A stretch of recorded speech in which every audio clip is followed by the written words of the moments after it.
Hi, I'm Twenty the Tinker, and this time I'm preparing for the Lost Trades Fair.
Lots of throat clearing. I think it just adds to it, doesn't it? Yeah. So no major event these days is unaffected by COVID. In this case, I can hear my voice, but hey, that's all I got. Which means the last few days has sort of slowed me down a bit in terms of getting ready for Lost Trades. I haven't got anywhere near enough puzzles or spinning tops made, but I'll get around to that when my lungs recover a bit. In the meantime, I've been doing some other stuff, making a new machine to take, which should be really cool, and you'll see more of that later on.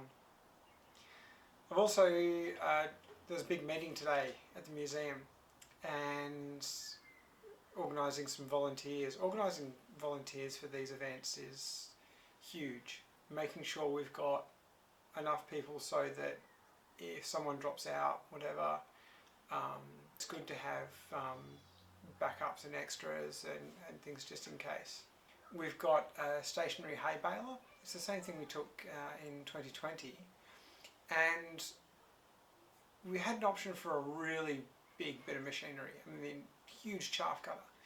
But we decided to go with something smaller. I specifically decided to go with something smaller because we'd done it before, we knew it, and it just takes a level of stress out of the event. It was a huge hit in 2020, so we're bringing that one back. And the people know how to run it. That's the other thing.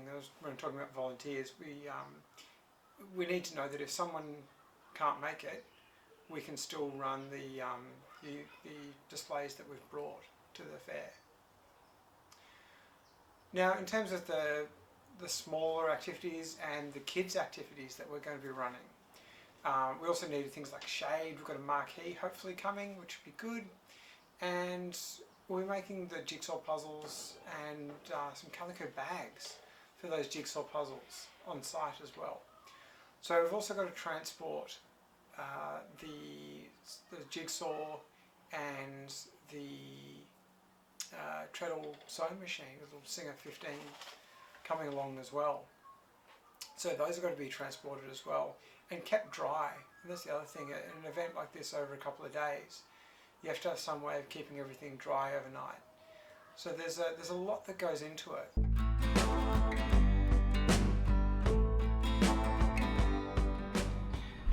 All packed up and on our way to Bendigo Racecourse to set up for Lost Trades. So it's the Friday before the event, and everyone turns up and sets up all their stalls and all their displays. So hopefully I'm going to take you around some of that and show you some of that setup which you don't normally get to see, and just the amount of effort that goes into setting up for a weekend like this. Personally, I've been working for weeks getting everything ready. I've made 42 spinning tops. I would have liked more, but I had COVID, so I didn't want to get dust in my lungs. It's made almost no jigsaw puzzles. So I've been making all of those on the day, which would be good because that's what people want. People want to see something made in front of them that they can then buy and have, and that's why events like Lost Trades are so good.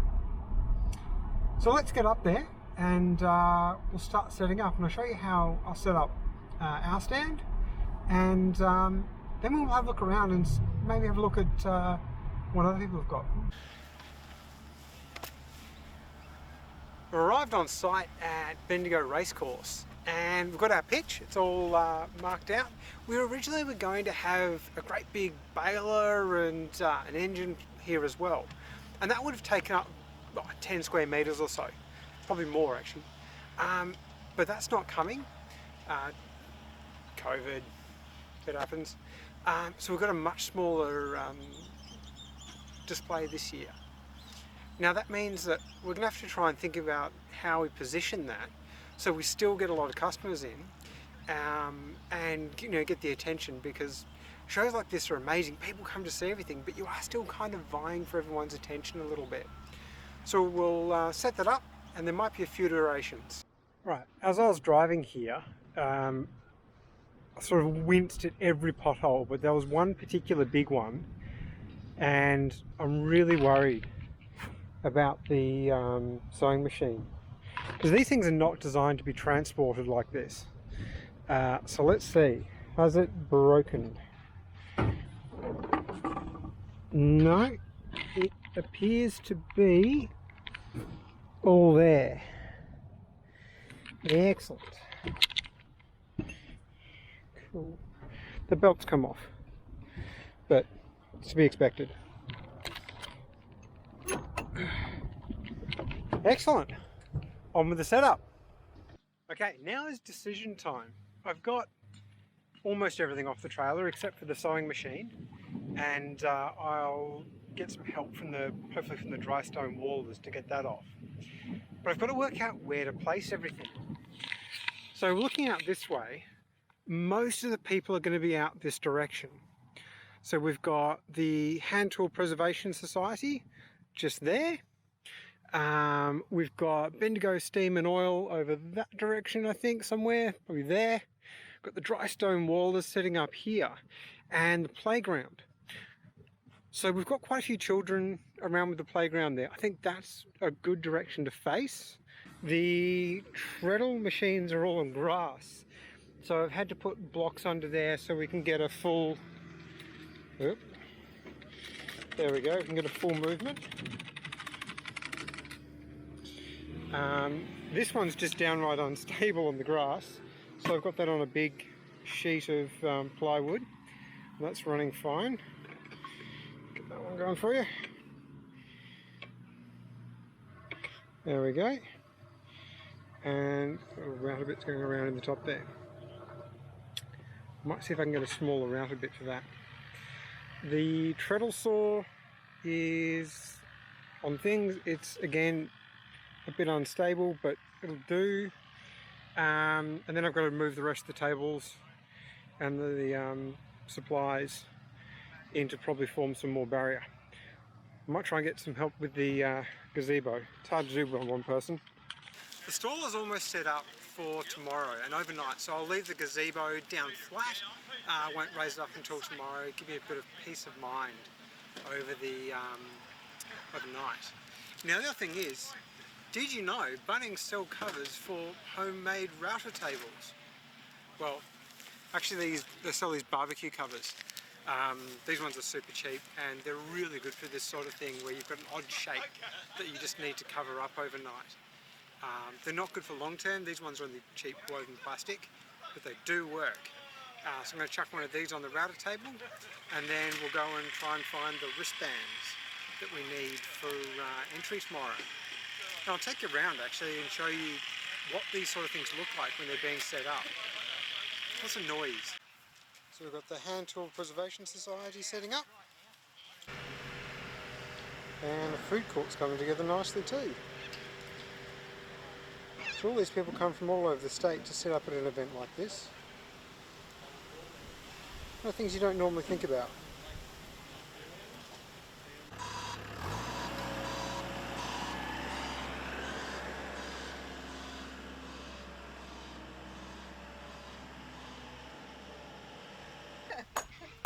You're looking like a supervisor. I know. Day one. Nothing set up yet. We've just arrived. Everyone's still setting up. All around. Woo, steam and oil have got a big thing going on. Okay, let's get this gazebo to full height, get everything uncovered, and maybe even get some stock made before we people get in the gates. It's 8:22 now. Gates open at 9:30, and we've got to get all the vehicles and everything out before then too.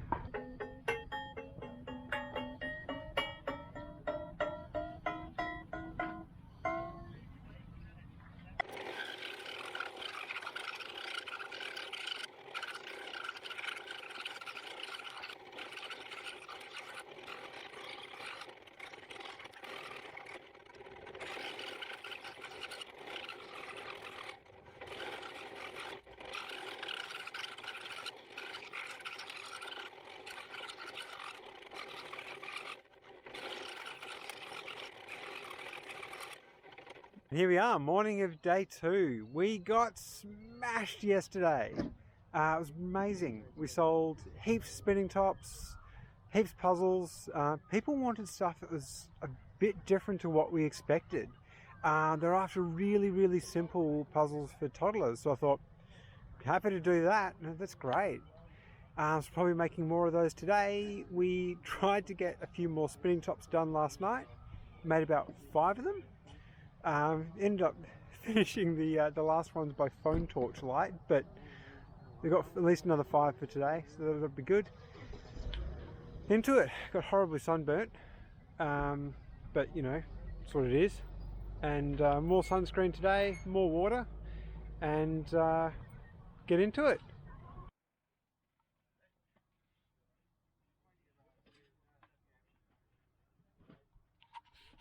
And that is the end of Lost Trades for 2022. I thought I was recording a time lapse I was picking up. It was a single photo, I'm sorry. We're knackered, absolutely knackered. Got almost everything on the ute, just got the saw and the treadle sewing machine to go. The rest was all on there, and then we got all the fun of unpacking that at the other end. Hopefully that gives you some idea of what goes into getting ready, the setup, the pack up, the amount of effort that goes into turning up to an event like Lost Trades. I'm not trying to discourage you, I'm trying to encourage you to do it. It's worth it. There's no footage on here of the fair because we were flat strapped selling things.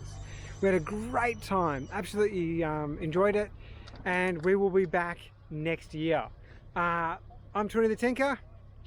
Stay safe. Catch ya.